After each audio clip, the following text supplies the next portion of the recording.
নমস্কার বন্ধুরা, নবদিগন্ত চ্যানেলের পক্ষ থেকে আপনাদের সকলকে জানাই স্বাগতম। তো বন্ধুরা, আজকে সকালের গুড মর্নিং জানিয়ে আমি আবার একটি নতুন আপডেট শুরু করতে চলেছি। তো আজকে আপনারা জানেন যে কলকাতা হাইকোর্টের রোস্টার চেঞ্জ হয়েছে। বিচারপতি রাজাশেখর মান্থার জায়গায় এসছেন বিচারপতি অমৃতা সিনহা ম্যাম। তো সেক্ষেত্রে আজকে অমৃতা সিনহা ম্যামের এজলাসে কোন কোন মামলা প্রাথমিকের নিয়োগ দুর্নীতি মামলায় লিস্টেড রয়েছে আমরা সবটাই দেখব। আজকে আমরা কলকাতা হাইকোর্টে যে অ্যাপিলেট সাইড, সেখান থেকে কিন্তু আজকের যে অমৃতা সিনহা ম্যামের ডেলি কজ লিস্ট, সেই কজ লিস্ট থেকে খুঁজে খুঁজে দেখে নেব যে কোন কোন মামলা আজকে নিয়োগ দুর্নীতি মামলায় লিস্টেড রয়েছে এবং সেই মামলায় কি আজকে হতে পারে।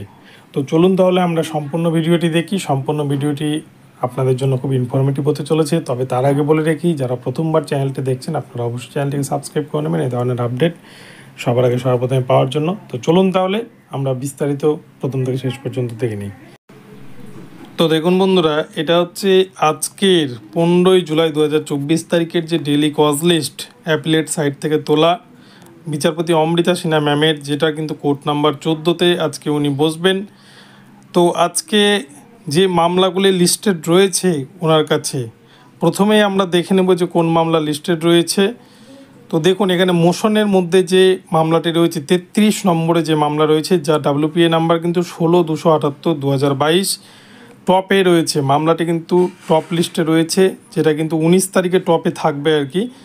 তো টিনা মুখার্জি অ্যান্ড আদার্স যে মামলাটি স্টেট অফ ওয়েস্ট বেঙ্গলের বিরুদ্ধে 2017-র OMR ডেস্ট্রয় মামলা, এটা কিন্তু 2017-র যে OMR নষ্ট করা হয়েছে সেই মামলাটি টিনা মুখার্জি যে মামলাটি লড়ছেন, এটি অর্কদেব বিশ্বাস, যেখানে কিন্তু পিটিশনার অন অ্যাডভোকেট রয়েছেন অর্কদেব বিশ্বাস।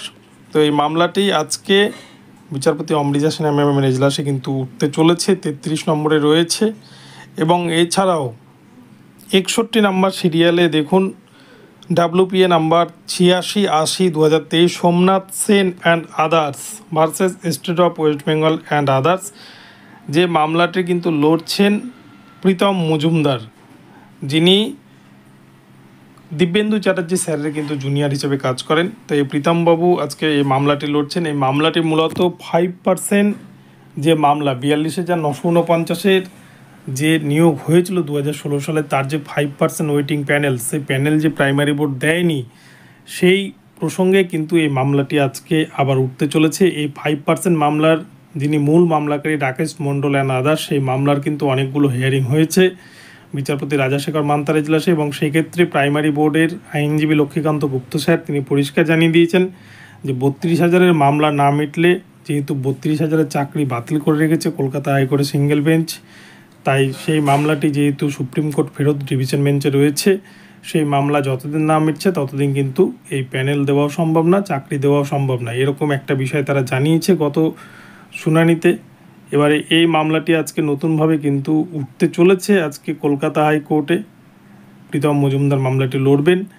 তো সেক্ষেত্রে আজকে বিচারপতি অমৃতা সিনহা ম্যাম তিনি কীভাবে দেখেন বিষয়টিকে, কী নির্দেশ দেন সেটাই কিন্তু দেখার। তো 61 নম্বর সিরিয়ালে যে মামলাটি রয়েছে সোমনাথ সেন অ্যান্ড আদার্স, এই মামলায় হয়তো যদি কোনো একটা পজিটিভ রায় হয়, তাহলে কিন্তু 5% ওয়েটিং মামলায় যতজন মামলা করেছে সবাই কিন্তু তার বেনিফিট পাবে। তো সেক্ষেত্রে আজকে কী নির্দেশ দেন সেটাই কিন্তু দেখার। আজকের দিনটি একটা গুরুত্বপূর্ণ দিন। আজকে প্রাথমিকের এই মামলাগুলি বিচারপতি রাজাশেখর মান্থার এজলাস থেকে বিচারপতি অমৃতা সিনহা ম্যামের এজলাসে আসছে। তো সেক্ষেত্রে আজকে অমৃতা ম্যাম কীভাবে বিষয়গুলিকে দেখেন, কী নির্দেশ দেন প্রথম দিন, সেটাই কিন্তু চাকরি প্রার্থীদের জীবনে একটা বড় আশার আলো দেখাচ্ছে।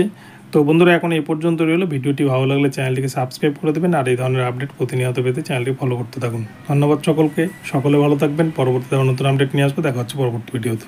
ধন্যবাদ।